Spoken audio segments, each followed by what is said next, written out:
అనుమతులు లేకుండా అక్రమంగా తరగతులు నిర్వహిస్తున్న కళాశాలపై చర్యలు తీసుకోవాలని డిమాండ్ చేస్తూ అప్సిగూడలో అఖిల భారత యువజన సమాఖ్య ఆధ్వర్యంలో ధర్నా నిర్వహించారు. విద్యార్థుల తల్లిదండ్రులను మోసం చేస్తున్నారని ఆరోపిస్తూ కఠిన చర్యలు కోరారు. అప్సిగూడ ప్రధాన రహదారిలోని పుల్లారెడ్డి స్వీట్ హౌస్ భవంతిలో ఇంటర్ బోర్డు అనుమతులు లేకుండా అక్రమంగా మొదటి, రెండవ ఇంటర్ తరగతులు నిర్వహిస్తున్న విద్యాపీఠ అనధికార కళాశాలపై చర్యలు తీసుకోవాలని డిమాండ్ చేస్తూ అఖిల భారత యువజన సమైక్య ఏఐవైఎఫ్ మేడ్చల్ జిల్లా సమితి ఆధ్వర్యంలో ధర్నా నిర్వహించారు. ఈ సందర్భంగా ఏఐవైఎఫ్ రాష్ట్ర కార్యదర్శి కె ధర్మేంద్ర, మేడ్చల్ జిల్లా కార్యదర్శి టి సత్యప్రసాద్ మాట్లాడుతూ ఇంటర్ బోర్డు నిబంధనలను బహిరంగంగా ఉల్లంఘిస్తూ విద్యార్థులను, వారి తల్లిదండ్రులను మోసం చేస్తున్న బోగస్ కళాశాలలపై ప్రభుత్వం కఠిన చర్యలు తీసుకోకపోతే విద్యాశాఖపై నమ్మకం పోతుందని హెచ్చరించారు.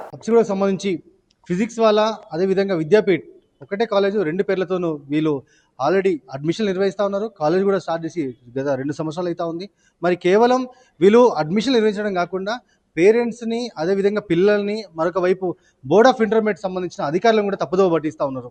ఒక బిల్డింగ్కి చూపించి ఈ బిల్డింగ్లోనే మీ పిల్లల భవిష్యత్తు తీర్చి ఇది మేము దిద్దుతాం, ఇక్కడే మీరు వాళ్ళ బోధనలు జరుగుతామని చెప్పి చెప్తా ఉన్నారు. కానీ ఇక్కడ పూర్తిగా విరుద్ధంగా ఏమవుతా ఉంటే అడ్మిషన్ ఒకవైపు, మరి క్లాసులు నిర్వహించడం అనేది అది అనధికారికంగా ఇంటర్మీడియట్ బోర్డుకి వ్యతిరేకంగా పూర్తిగా ఇక్కడ క్లాసులు నిర్వహిస్తూ ఉన్నారు.